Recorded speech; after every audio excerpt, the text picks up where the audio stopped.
This is thrilling. These are the kind of conversations that I absolutely live for. I am a former middle school English teacher. I taught middle school English for 3 years, and I taught at a Christian school in Des Moines, Iowa, because just like Colleen and just like Bruce, I'm a preacher's kid too. It says something about us, doesn't it? I don't know. It does say something. So I left teaching, and 22 years ago, I decided that I'll back up a little bit. When I went to Calvin College. Give it up for Calvin. Okay. Well, that was dismal, Beth. Let's try home. Okay, no, I'm not trying home. I'm not going there with you. When I was I got a ring. When I was in college, I had an internship at IBM, and I loved it. I remember somebody coming to me and saying, "Hey, Sarah, the very first PC, that's how old I am, has just hit West Michigan. Do you want to go see it?" And I was like, yeah. We ran up the stairs. We were so excited. I walked in this room and I was like, well, what's the big deal? What's the big deal with that?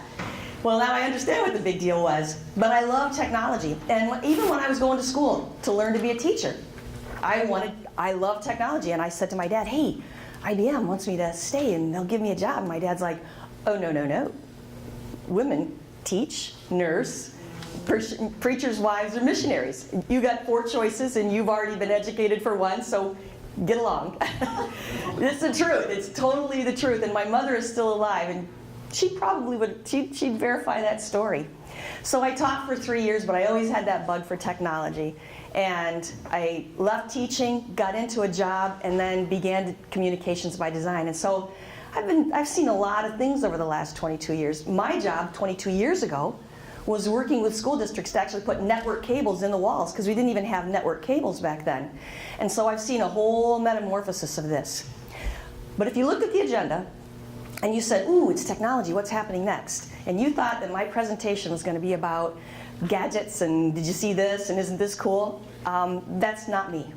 I am not about technology, and I don't have all the latest and greatest tools and the coolest things, because at the end of the day, it is not at all about technology, especially in education. It's about teaching and learning. And so I want to talk a little bit more about that. And I've got to make sure that my remote is within proximity to my laptop. So we talked about this whole 2025, future 2025.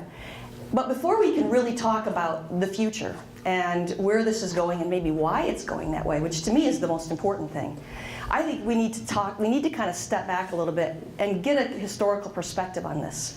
So I don't know if I told you this, but I'm a Des Moines, Iowa girl. I'm a farm girl. And so the agricultural revolution is kind of an interesting thing to me. And Wikipedia says that the agricultural revolution was 1750 to 1900. I think that some people are in the agricultural revolution, which is still good because we still need to eat, right? But back when the primary commerce of our country was really agricultural, the prevailing question that we had in society was, will my family eat tonight? It was really about survival. It was about, if it doesn't rain soon, will we be able to eat in February?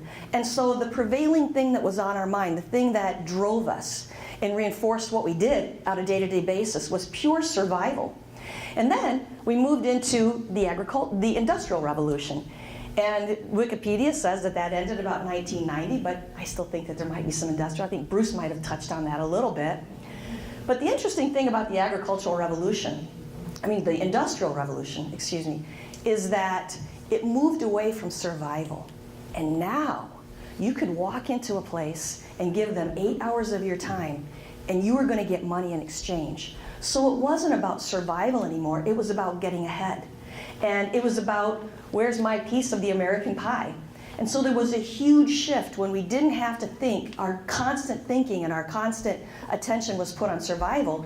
Now it was put on, was more about getting ahead. And will my children enjoy a life that's better than the life that I had? And so we moved into that type of a shift. And now, I think we're all very, very aware that there's another shift that's happening. In order to really understand that, I think you got to think about what the thinkers are thinking about. Has anybody here, have you seen or read any of Daniel Pink's books? Whole New Mind, Drive. Daniel Pink has spent many years on New York's bestseller list, Business Week's bestseller list. His ideas are all about how we are moving from a left-brain society that's analytical, sequential. In our schools, holy cow, don't we reinforce that? You're going to do this and then do this, and you go to first grade, and whether you're ready for second grade or not, you're going to second grade because now you're 7, right? And so the whole idea of that whole analytical, sequential, I love the comments in the back about the arts and the sciences. Those were not a major commerce during the Industrial Revolution, but Daniel Pink's ideas are that is exactly the commerce of the 21st century. And I know that Bruce was talking about things being elegant and being efficient, but you know, in one of Daniel Pink's books, he talks about how you can go to the store and you can buy a little thing that cleans toilets for about $5. But if you go to Target, there's a whole shelf of them, and they range from $5 to $30. And you know what? They all still have bristles, and they all still clean the toilet. But the difference is the art and the design that was put in those. And people are buying those $25 and $30 toilet cleaners versus the $5. And so the world is changing. But Daniel's got an interesting video. It's just a 3-minute clip talking about if you're graduating from college or you're graduating from high school and you're trying to figure out what your major is, here's some things you might want to think about. Students choosing a college major should follow their interests. That's easy. You should choose something you're interested in. Simple as that. If you try to choose your major based on getting a job when you graduate or what kind of job you think you're going to get 5 or 10 years after you graduate, you're making a huge mistake. When I was in college, I saw lots of my peers get engineering degrees, even though they didn't particularly like engineering. Why? Because they thought the Cold War meant they would always get a job at a defense contractor, and because engineering jobs couldn't be shipped overseas like factory jobs. Well, they were wrong. Even worse, they were miserable. What matters much, much more than specialized knowledge is curiosity, passion, and persistence. And students are much more likely to develop these more fundamental qualities studying something that ignites passion and interest, whether that's art history, or physics, or anthropology, or whatever. Take it from me. Back in college, I majored in linguistics. Beyond a passion and interest, here are 2 skills in particular that any college student today needs to spend time developing. One is high concept, the other is high touch. High concept involves the ability to create artistic and emotional beauty. It means you can detect patterns and opportunities. You know how to craft a good story or put 2 things together that have never been paired before. High touch is a bit different. It's about the ability to empathize, understand the subtleties of human interaction. You see joy in your own experience and you can draw it out in others. You're not just after what works, you want to provide people meaning for their lives. These sound like lofty goals, but start thinking of them as skills, just like any other. You can learn them, you can get better at them, and you should, because they are the basis of the new economy. So interesting thoughts there. I love what he's talking about, creative and intelligence and passion. And there's another author, Sir Ken Robinson. Have you heard of Sir Ken Robinson? Sir Ken has written a couple of books as well, The Element and Out of Our Minds. And Sir Ken's whole idea is based on the premise of the fact that everyone has an element and we have a passion. And you know, it's interesting, we're talking about these kind of things, but you know what, when I was in high school, nobody asked me what was my element, what was my passion, what was my purpose, because those weren't conversations that we were having. But these kind of conversations are totally framing what is happening in our society. It is not anymore about, will I get a job at the manufacturer down the street? It's about, is that my passion? And you know what? There are people. I know a lady who tweezes eyebrows, and she tells me that is her passion. I'm not talking about high skill. There are people, the guy who cleans our office, his name is Vern, and he loves what he does. And he's really good at what he does. And he has a passion for that. So I'm not talking about high and lofty things. I'm talking about giving students an opportunity to understand what is your element. What turns you on? What are you passionate about? What are you willing and capable and able to contribute to society? And Sir Ken has an interesting kind of idea that I want to share with you in another video. That's not Sir Ken, by the way.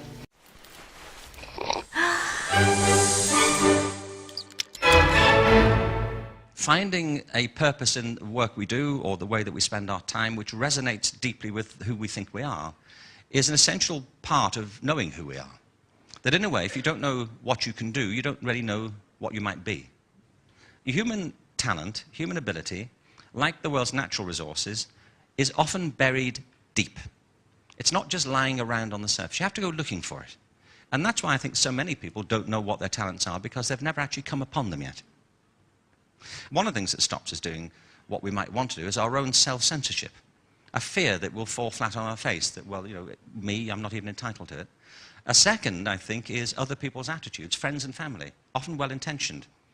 There are all forms of tacit disapproval that prevent us moving forward. It can be the raised eyebrow of a friend, you know, or a group culture. What, you, seriously? What, you would do that? Oh, okay. Or cultural constraints about the roles of women or the communities. So I'm not trying to say that this is easy, but I'm saying it's essential, and that there are things we can do, particularly in the systematic process that we put forward through education and organisation of communities, that can assist it. You know, the old model is predicated on a particular view of intelligence and talent, and I think for the future we need to evolve systems of education and of organisational planning and of community development which are based on a model of diversity rather than of conformity. We still run our education systems as if life is linear. We run them as if it's mechanistic. This is one of the reasons so many things get phased out of education, because people say, well, you'll never get a job if you do that. Education is not a mechanistic process, and organizations are not mechanisms. You know, if you look at the management chart of most organizations, it looks like a wiring diagram. And it all kind of suggests that these are like mechanisms, and they're not. Human life and human communities are much more like organisms, in the sense that we flourish under certain conditions and we fade under certain conditions, and our success is always synergistic with our environment. It is about human flourishing. But it's also about recognizing that education and our communities are part of cultures and they're not independent and insulated from them. But at the heart of it, the elemental bit of it, is a different conception of human possibility, that finding your passion does change everything.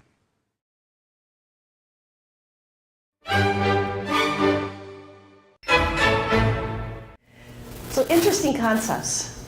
And I really believe that even this idea of finding your passion and that the education is not mechanistic even folds into what Bruce was talking about earlier.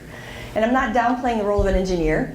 I'm just, what the kind of thought that I wanted to convey here is that if we're going to be successful, and if you really want somebody who can contribute all that they could, it has to be tied somehow to their skill set, to their passions, and to their elements. So that begs the question, so what has this got to do with technology? In our school districts, I think that we can all agree that in the old model of teaching and learning, it was all about this assembly line production of getting kids through the system. But I would say to you that if our purpose as educators, and I think we're all educators, is to prepare students to offer their best to the world, we must be prepared to provide an educational experience that allows our students to explore their personal potential, leverage their interests, and then push toward excellence. Now, I've talked to lots of teachers, and when you start talking about things like this, you know what the first thing they say is, there is no time for that.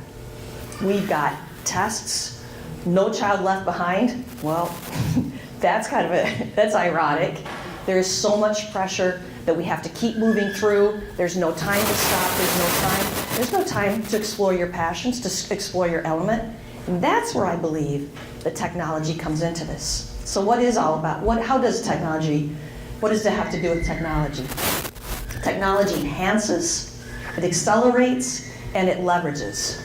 It makes what used to be impossible, possible. And I want to go through and kind of explain that to you, but I thought I would use what we call the instructional triangle.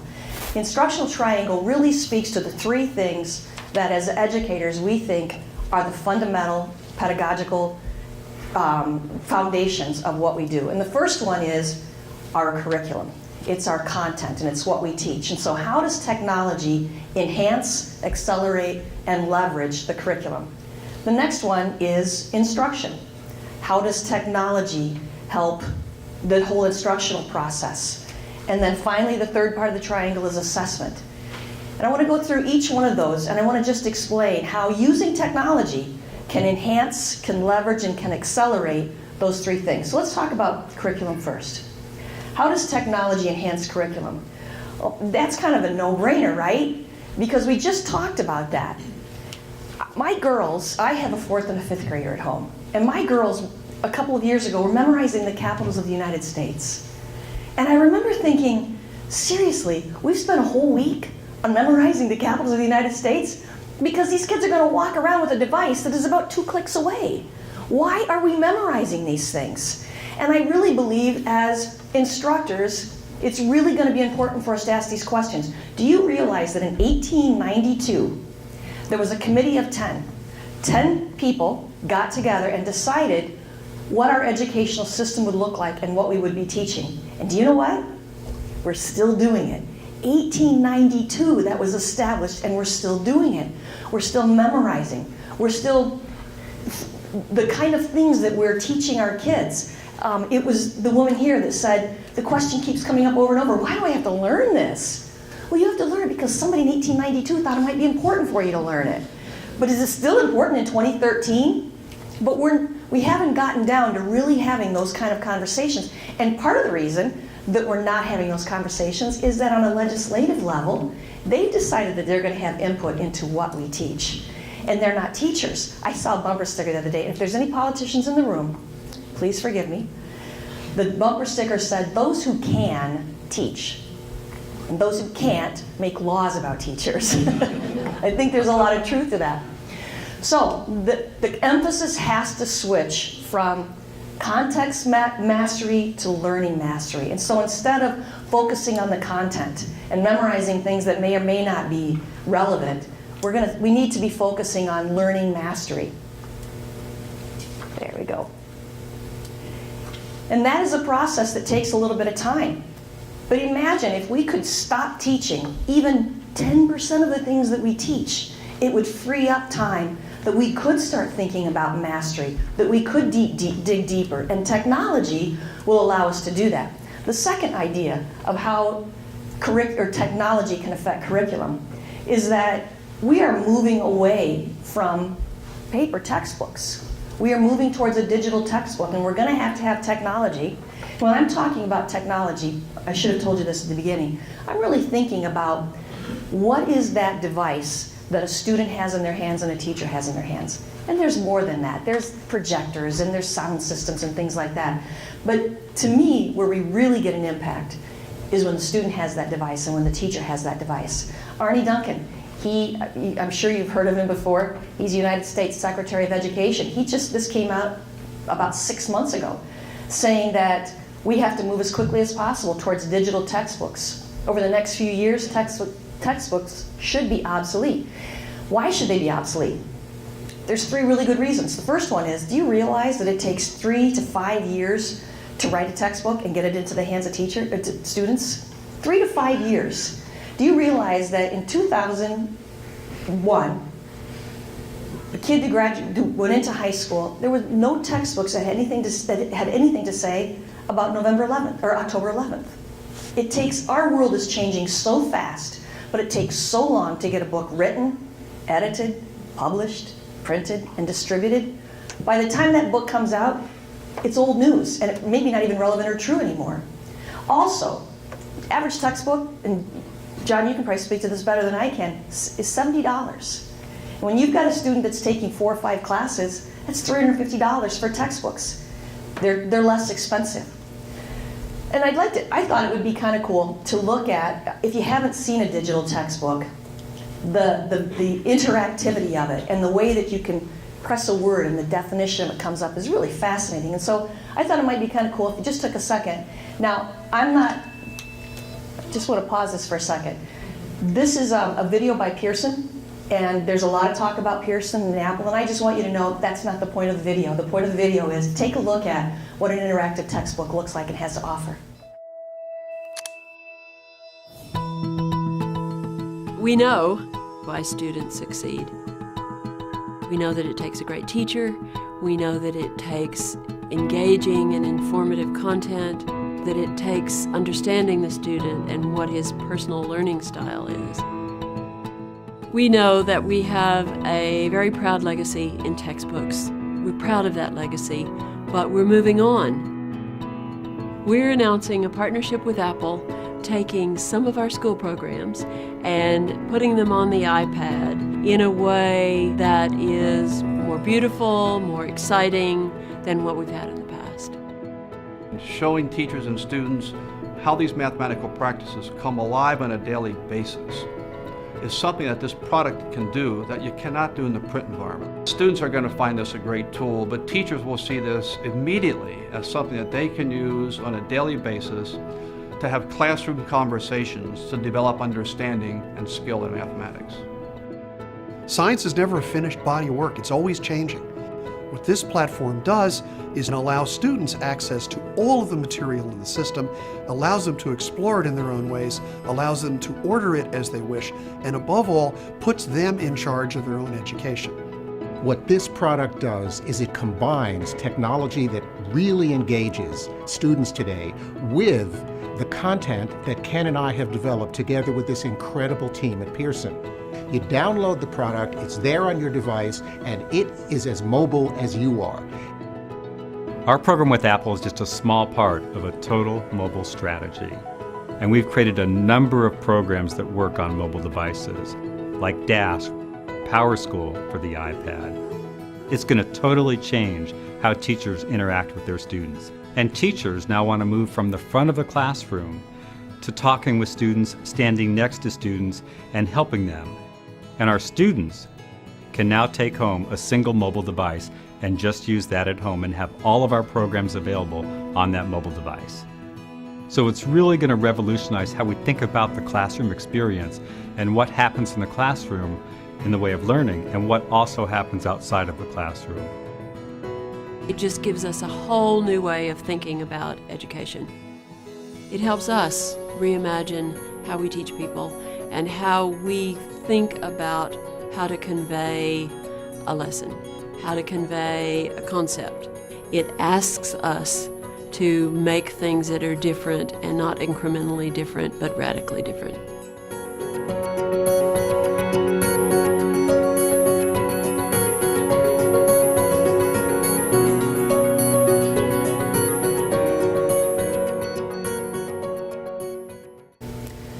So those are two of the points that I just wanted to bring, and I could talk all day long about how technology can change content.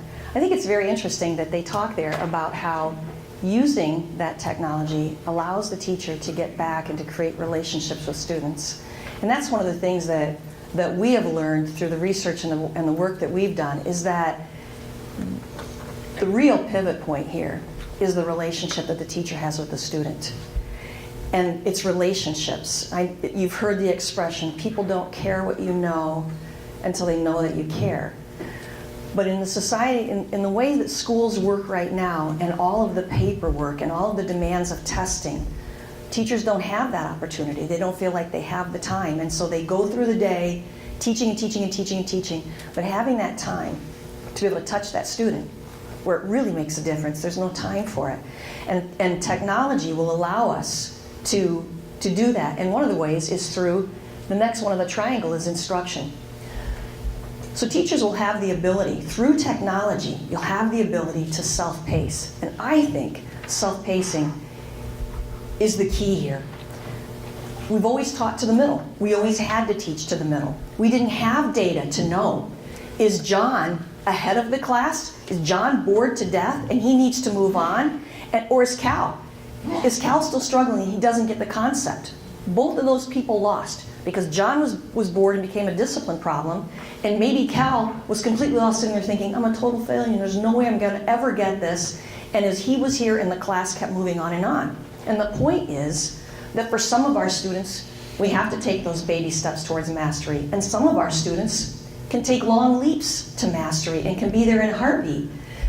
I had a situation with my daughters when they were learning multiplication tables. And the teacher, 2 or 3 times a week, would give these kids a piece of paper that had 100 equations, and they had 2.5 minutes. It's mind-boggling to me. 25 students testing 2 times a week, 100 problems, and it had to be timed. How in the world did she do that? And how did she do it on paper? And who graded that? And did she really know who had reached mastery and who was still back struggling at the end of the year, still back on 3s? I can tell you that she didn't know, because I was one of the moms that took those tests home and graded them. And I knew that there were kids that were going on to 4th grade and they did not know their multiplication tables. And that was the day that they started to say, I'm bad at math, I'm not good at math. And that's wrong. It just meant that they didn't learn it and the teacher didn't know. And it wasn't because the teacher didn't care. The teacher didn't have the data. And technology, if it's used effectively, will give us real-time information and we will know, and students will self-pace. And not only will they be able to self-pace, but we all have different learning modalities. Some of us learn visually. Some of us learn auditorily. Some of us learn kinesthetically. We have to touch it and feel it. I was watching as Annabelle was taking that silicone through, and I was watching people who looked at it, people who reached out because they wanted to touch it, because it's always interesting to me about what is a person's learning modality. And using technology effectively, teachers can even provide differentiated content. So that if you're one of those people that has to get up and move and touch, there's an opportunity for you to do that. If you're one that can sit and listen and get it, there's an opportunity there for you. And so technology allows us to do that. The next thing that technology can do that influences us is assessment. And so that's the third part of the triangle is, okay, we've got our content, we've got instruction, how the teacher delivers that content, or the tools the teacher uses to deliver that content. And now the third part of that triangle is about assessment. Teachers will have access to immediate feedback. And you know, how many of you have seen clickers? Have you seen clickers? Those are kind of cool. I remember the first time I saw a clicker, I thought, oh my gosh, if I'd had that in my classroom, I never would have left. Having that immediate feedback to know, did they get the concept? Do I reteach it? Do I move on? Do I put small groups together? Do I just need to sit down? I'm going to pick on you, John, because you're closest and I know you. Do I need to sit down with John and spend some time with him and understand where his gaps are? Because I don't want John to move on to the next concept, especially if they're scaffolded, until I know for sure that he has mastery of that concept. And so we can use the iPads. Every student in Zeeland has an iPad right now, or has access to an iPad. There are free tools on that iPad that allow you to give assessments immediately. Assessments as easy as, hey, what do you want for hot lunch today? Here's the 3 options here, get on and vote for it. All of those are free, and you get this immediate feedback, so you know, what do I do next? That whole piece of this is truly exciting to me. Do I move on? Should we break up? Do I reteach? Do we need a private conference? And by using technology to accelerate and to leverage, that teacher has time to stop and to have those opportunities. How will technology enhance, again, assessment? Assessments are going to focus less on what students know and more on what they can do with what they know. There'll be less rote memorization. There will be more analysis of concepts and more creative options for demonstration of mastery. And so technology plays, if we're using it effectively, and sometimes as educators we're not necessarily using it effectively, and sometimes it's because this is also brand new. Every teacher that's in this room or was a teacher, we taught the way we were taught. And that teacher taught the way they were taught. And that teacher taught the way those guys in 1892 were teaching. And today is the day, 2013, that we are really seeing a shift. And it's not an incremental shift. It's a huge shift. And technology is the thing that accelerates it, makes it efficient, and allows teachers to leverage time. And by the way, you know what? Wouldn't it be nice if teachers didn't have to go home every night and grade a whole stack of papers and wait for 2 or 3 days to get it back to students? Students have immediate feedback. One of the problems with homework is that students go home and they practice, and if they didn't get the concept, they just keep practicing their mistakes over and over again. Using technology, you get immediate feedback. Nope, that wasn't right. Let's try that again. You go back and you try it again. So, sorry. It won't start, that's good. So the whole idea here is that using this technology and using any handheld device, it can be an iPad, it can be a Chromebook, it can be there's a million of them out there. But if we could deliver content, and we could deliver that content in a way that students can see it. I think I've missed some screens here. I'm just going to explain you those concepts. So delivering content, we also have the opportunity to, as teachers, you can record the lecture. How many times have we sat in classrooms, and a little bit like that today, teachers just, it goes on for 20, 25 minutes. Did you know the best and brightest of us have an attention span of 9 minutes at the max? And so we wonder why we have discipline problems, because 9 minutes, and that's all there is. So using technology, a teacher could actually record or refer to a recording of teaching a concept, and the student goes home and watches it. And if they get that text and they want to pause, they can pause it. If they didn't quite understand it, they can reverse it. They can move forward. And so we call that a flipped or a blended classroom. If you still didn't get it, you can say, hey, Dad, I still don't get this. Would you watch this video with me and see if you can help me figure out? Because I'm telling you, my daughter's talking about composite numbers and things like that. I'm like, honey, I'm of no use to you in this. But if there's a video that I could watch and I could go back to, think about the things that perhaps together we can do. Another example, the iPad has a free app called Show Me. Lots of tablets have that. When my daughter was working on subtraction, she was having problems with this borrowing thing, and we'd just work out all these problems, and I'd say, no, honey, if you have 4 apples and I'm asking for 8 apples, what do you have to do? And she would say, borrow, and we'd get through it, and the next problem, she was lost again. And I thought, you know what? I know what the problem is. I'm using a different language. What's the language that the teacher is using? So we took an iPad in, and I gave the iPad to the teacher, and I said, listen, open up this app, hit this button for record, and I want you to just take and start writing the problem on the iPad, talk through how you're thinking about this and how you explained it to your class. And so she did that. 184 minus 18. Okay, class, we're going to look at the far right column. You have 4, and maybe she didn't use apples. She had a different one. The minute she finished that recording, it turned into a hyperlink, and she sent it off to all the parents and saying, look, this is a concept that we were talking about today. Here's how I explained it. So when you got home and you were working with your students in math or your kids, you could use that same common language. And it's huge. It accelerated that whole learning process. And if we continue to do it in that way, it'll continue to accelerate it. So we've talked a lot of ideas, how it enhances curriculum, instruction, and assessment. But at the end of the day, I believe that the most powerful thing that technology can give us is it gives us, every student, the opportunity, if used appropriately, to have a voice.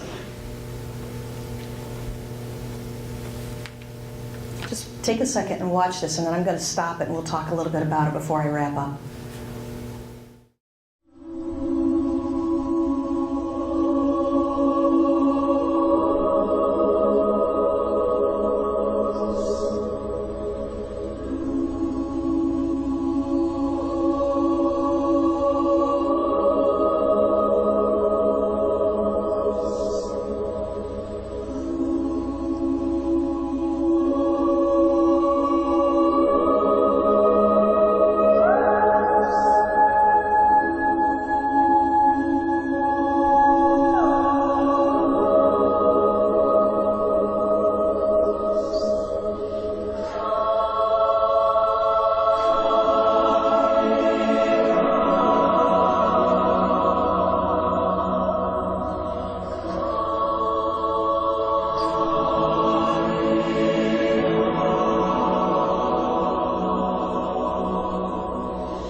Concept here is 2,000 voices over 184 countries.